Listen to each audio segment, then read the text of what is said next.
Hello everyone, সবাই কেমন আছেন? আসসালামু আলাইকুম। আমি Tanjum cooking, back to my channel.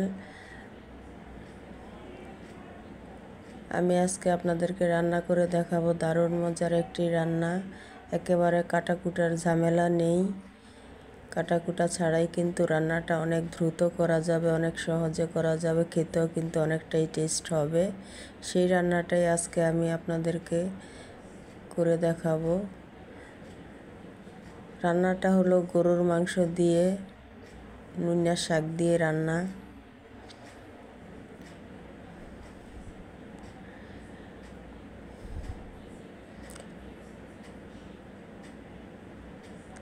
রান্নাঘরে চলে আসলাম। এই যে আমি এখানে নিয়েছি হাফ কেজি গরুর মাংস। গরুর মাংসতে কিন্তু হাড্ডি, চর্বি, মাংস সব কিছুই নিয়েছি। গরুর মাংসের পিসগুলো কিন্তু একেবারে ছোট ছোট করে দিয়েছি। শাকের সাথে এরকম রান্না করলে কিন্তু গরুর মাংসের পিসগুলো ছোট ছোট করেই দিতে হয়, তাই ছোট করেই দিয়েছি। দিয়ে ভালো করে 3বার করে ধুয়ে পরিষ্কার করে নিয়েছি। এই যে শাকগুলো, এই শাকগুলো কিন্তু ধুয়ে পরিষ্কার করে নিয়েছি। শাকগুলোকে কোনো কাটাকাটির ঝামেলা নেই, বাছারও ঝামেলা নেই, একেবারে পরিষ্কার থাকে এগুলোকে খালি ভালো করে 3বার করে ধুয়ে নিলেই হয়। এই যে আমি শাকগুলোকে ভালো করে 3বার করে ধুয়ে নিয়েছি।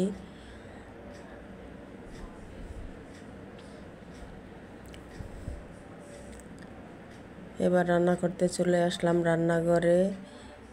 আল্লাজি বিসমিল্লা। বিসমিল্লা শব্দের অর্থ হলো অনেক বরকত। চুলায় আমি একটি হাঁড়ি বসিয়ে পরিমাণ মতো পেঁয়াজ কুচি দিয়ে, পরিমাণ মতো তেল দিয়ে পেঁয়াজটাকে বাগার দিয়ে নিব।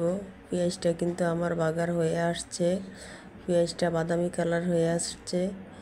এখন এগুলাতে অ্যাড করে দিব বাকি মশলাগুলো। আজকে আমি এখানে কিন্তু চামচটা ব্যবহার করি নাই, খুরসুন দিয়েই কিন্তু দিয়েছি। আদা বাটা, রসুন বাটা, মশলাটাকে একটু বেশি দিতে হবে, কারণ শাক রান্না করতে কিন্তু মশলা একটু বেশি ব্যবহার করা হয়। বেশি ব্যবহার করলে কিন্তু রান্নাটা অনেক ভালো হয়, তাই মশলাটাকে একটু বেশি ব্যবহার করতে হবে। এখানে দিয়ে দিচ্ছি 2 টেবিল চামচ হলুদ গুঁড়ো, 2 টেবিল চামচ মরিচ গুঁড়ো দিয়ে এগুলাকে আবার কিছুক্ষণ কষিয়ে নিচ্ছি। অন্য কোনো সবজির সাথে কিন্তু এতটা মশলা লাগে না, শাকের সাথে একটু মশলাটা বেশি লাগে, তাহলে কিন্তু শাকটা রান্নাটা অনেক ভালো হয়। এবার আমি দিয়ে দিচ্ছি এখানে মাংসটা অ্যাড করে দিচ্ছি। মাংসটাকে দিয়ে কিছুক্ষণ নাড়াচাড়া দিয়ে কষিয়ে নিব।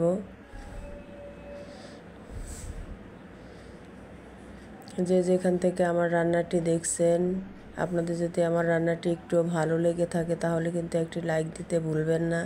একটি লাইক কিন্তু আপনাদের দিতেই হবে, আর যদি ভালো না লাগে তাহলে তো বলার কিছুই নেই।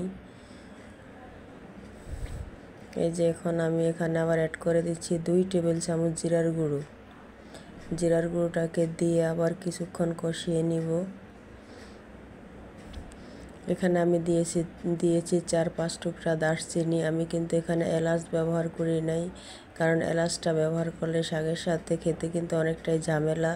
শাকের ভিতরে কিন্তু এলাচটা খুঁজে পাওয়া যায় না, দারচিনিটাকে কিন্তু উঠে ফেলে দিতে পারবো, তাই আমি এখানে দারচিনি অ্যাড করি নাই। দারচিনি অ্যাড করেছি, এলাচ অ্যাড করি নাই। আপনারা চাইলে কিন্তু এলাচ অ্যাড করতে পারেন। এবার আমি দিয়ে দিয়েছি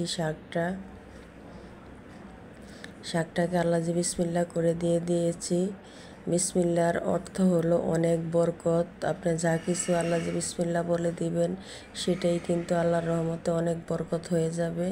আর এই শাকগুলোতে কিন্তু অনেকটাই ক্যালসিয়াম আছে, কারণ এই শাকগুলো একটু অনেক ক্যালসিয়াম, খেতে কিন্তু অনেকটাই টেস্ট। আপনারা কিন্তু এভাবে বাসায় গরু মাংস দিয়ে নুনিয়া শাক দিয়ে রান্না করে ট্রাই করে দেখতে পারেন। খেতে কিন্তু অনেকটাই সুস্বাদু হবে, ছোট বড় সকলে কিন্তু অনেক পছন্দ হবে।